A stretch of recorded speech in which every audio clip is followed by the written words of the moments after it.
Capitola Black Recordings presents an unabridged recording of The Lost Jewel by Charlotte Marie Tucker, or A Lady of England. Chapter 7. The Pleasure Excursion. The Sunday excursion was exceedingly enjoyed by Mrs. Brown and her companions. Nothing could be more propitious than the weather, or more lively than the company, who dined together on the fresh green sward in a pretty part of Surrey, a distant 8 or 10 miles from London. One of the party had brought his flageolet in his pocket. A dance was proposed, and kept up with spirit, Mrs. Brown, after a due amount of laughing and pressing, joining in it herself, to the great amusement of her companions. Tired at length, even with pleasure, all sat down in a circle on the grass, and the sound of uncorking bottles, and the jingle of crockery, mixed with that of laughter and jest and song. Many a tale was told, many a joke went round, the supply of stimulating beverage was liberal, spirits grew wilder, voices more hilarious, and the sun was sloping low towards the west before the circle broke up, and its members prepared for a homeward journey. The bare-ribbed horses that had been permitted to pick up a meal from the grass again were harnessed to the van. Glasses and plates were repacked in the basket. Broken victuals, corks, orange peel, and empty bottles were left scattered about on the ground, memorials of the rural feast. There were more noise and uproarious mirth on the return than there had been on the first setting out. One of the young men, who had probably partaken too freely of the contents of the basket, insisted on driving, mounted the box, and lashing the lean horses to their utmost speed, raced every vehicle pursuing the same road. One dog-cart, drawn by a stout bay pony, especially excited the emulation of Tom Bolton. Whip and shout to his pair as he might, he was distanced by the fast-trotting nag. The light conveyance easily swept past the heavily laden van. Its driver looked back with a smile of triumph. "Never mind, Tom, give it 'em! We'll be up with the dog-cart yet!" roared one of the dozen heads eagerly thrust out from the latter conveyance. 10 to 1 upon Tom! Don't spare the whip, my boy! Never let one wretched pony beat a carriage and pair!" "Bless me, what a jolt!" exclaimed Mrs. Brown. "We'll be over as sure as I'm alive." On the road, some 20 yards before them, a slight elevation betokened a bridge, which spanned a willow-bordered stream, flowing at no great depth below. The bridge, being rather narrow, it was an object to the racers to be the first to gain it, as it would be a matter of difficulty for one vehicle to pass the other upon it. And here fortune seemed to favour the van, for a sudden gust of wind, as he neared the bridge, blew off the straw hat of him of the dog-cart.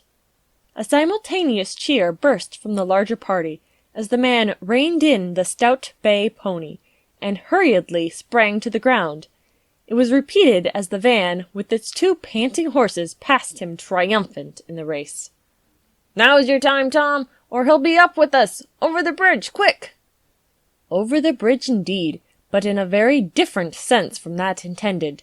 Scarcely had the cheer died on the lips of the jovial band, when the eager and half-intoxicated driver dashed one of the wheels of the van against the low parapet of the bridge. Off came the wheel with a tremendous shock.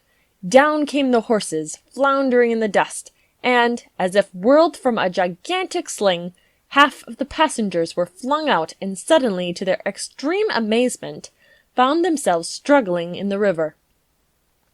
A scene of confusion ensued such as baffles description. Horses kicking, men swearing, women shrieking, shouts from the bridge above, cries for help from the stream below, terror, anger, pity, wonder, mingling in one loud babel of sounds. When the effect of the first shock had subsided, the scene afforded more of the ludicrous than of the tragic to the eye. None of the party had been killed, none very seriously injured. The bridge was low, the stream not deep, and the water had broken the fall. Sprains, bruises, and cuts there were indeed, sufficient to cause no small amount of tears and bewailing from the weaker sex, but fainting there was none. The sudden plunge into the cold waters, while it sobered the most excited, acted as a powerful antidote against the usual effect of a shock to the nerves. The men struggled first to the bank and helped out their dripping, half-drowned female companions, and the bolder spirits soon found subject for merriment in what had caused such alarm. "Well, Mrs. Brown," cried Tom Bolton, as, grasping a willow branch in one hand, he extended the other to the gasping landlady, "I hope you're none the worse for your flying leap and cold bath gratis." "None the worst," was the indignant reply, as soon as the choking voice was able to speak. "None the worse, with the breath a'most knocked out of me, my mouth filled with mud, and my bonnet smashed all to pieces." "Lucky it wasn't the head that was in it instead." "And look at my best shawl!" exclaimed Mrs. Brown, dragging after her, as she splashed up the bank, a long trail of what once might have been red berriage, but material of which it would now have been impossible to recognize. Her whole figure, as she stood, half covered with mud and dripping with water, her crushed bonnet only hanging by its strings, while a clotted mass of grizzled hair fell over her flushed face and thick shoulders, presented so comical an appearance that Tom Bolton could not refrain from laughing.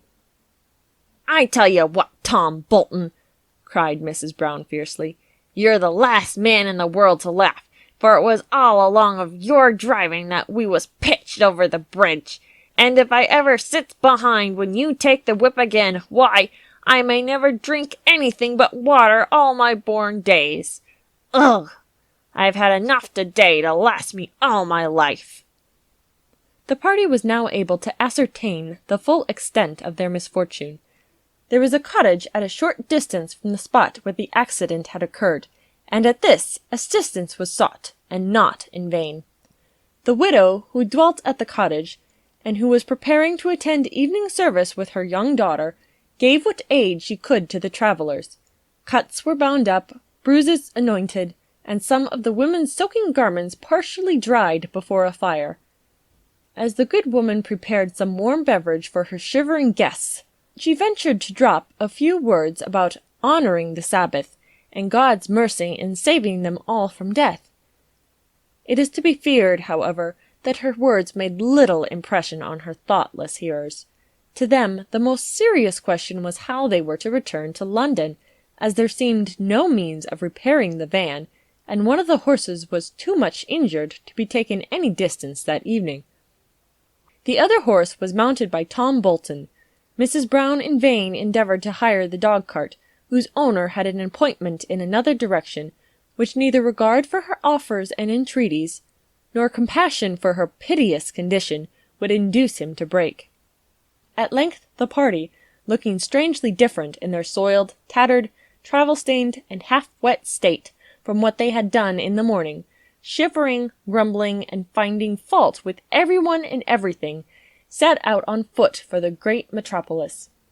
Long indeed appeared the way, the night was closing around, and many a complaint of exhaustion was made, many a heavy sigh was heaved, ere Mrs. Brown and her companions reached the region where the sight of suburban villas and gas lamps served to cheer their drooping spirits. A conveyance was at length procured, and respective homes reached late at night, where the tired travellers found the rest and refreshment of which they stood greatly in need. It is doubtful whether one of all those who had taken part in that Sunday excursion felt thankful for the deliverance granted them from a sudden and violent death. Many a loud exclamation, which had sounded almost like prayer, had been uttered in the moment of danger, but nothing approaching to thanksgiving had been heard when the danger was past. The whole affair, after the first few hours of discomfort were over, was regarded simply as an adventure, something to be talked over and laughed over every time that any of the circle met together again for a Sunday party of pleasure. It was a theme on which Mrs. Brown loved to dilate, a more than thrice told tale never thought tedious, with which the stout landlady amused her guests in her little parlor behind the bar. When describing, with good-humored philosophy, the injury which her wardrobe had sustained, how bonnet, shawl, and flounced dress had been irretrievably damaged in that unlucky stream, Mrs. Brown seldom thought it worth while to mention that her new gewgaw, her Irish diamond, had been lost in those flowing waters. Was she the first? Will she be the last? To throw away the atma, the jewel, unprized and unknown, in choosing her own way and following her own will in defiance of the fourth commandment? Thank you for listening to Capitola Black Recordings. I hope you have enjoyed this recording of The Lost Jewel by Charlotte Marie Tucker.